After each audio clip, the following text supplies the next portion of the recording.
Hi, it's Dr. John Artis again, and this is 5 tips I use to keep my energy high. I always get that question a lot, Doc, how do you keep your energy high and you accomplish so much? So I'm going to give you my 5 health hacks that I use to actually keep my energy super high.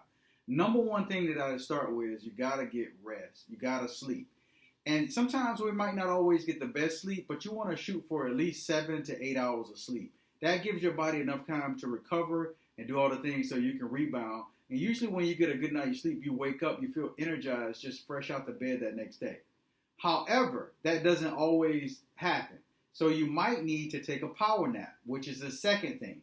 A power nap is something that's probably about 15 minutes to where you actually close your eyes, you dap into a little about 5 minutes of sleep. Sometimes you can do it in 5 minutes, but you try to get as close to the REM, which is the rapid eye movement or the deep final sleep.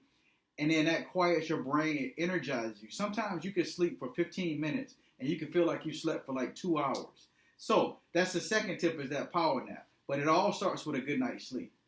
The third thing that I do is I always intermittent fast. Intermittent fasting has shown so many health benefits besides just helping keep your energy level, from keeping your blood sugar levels normal to also keeping your blood pressure down. There's a lot of health benefits to it.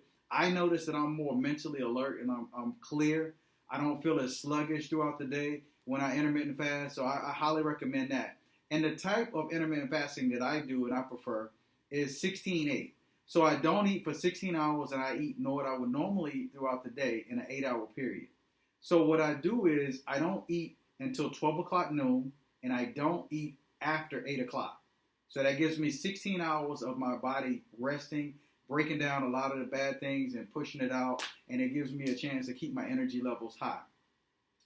The fourth thing that you can do too, it goes along with eating, is I eat smaller portion sizes. You know, we grew up, always talk about eat everything on your plate. You know, some people out there wish they had the food you had.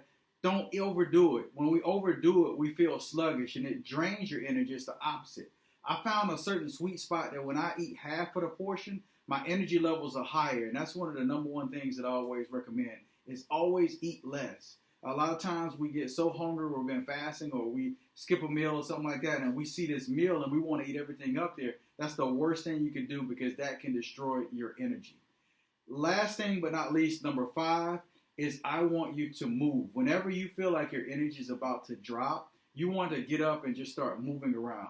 Especially those out there that have sedentary lifestyles, or you're sitting behind a desk. If you feel like your energy's dropping, you want to get up, do some air squats. You want to get up and you want to just stretch. You want to do some push-ups if you have the space. Maybe even some jumping jacks. Just simply moving. And the simple concept behind that is that when you change your physiology, meaning your body, you change your state. And you can actually increase your energy just by tapping into movement. And those are my 5 health hacks, actually how I keep my energy high and how I'm pretty sure it can help some of you out there as well. So thank you. See you next time.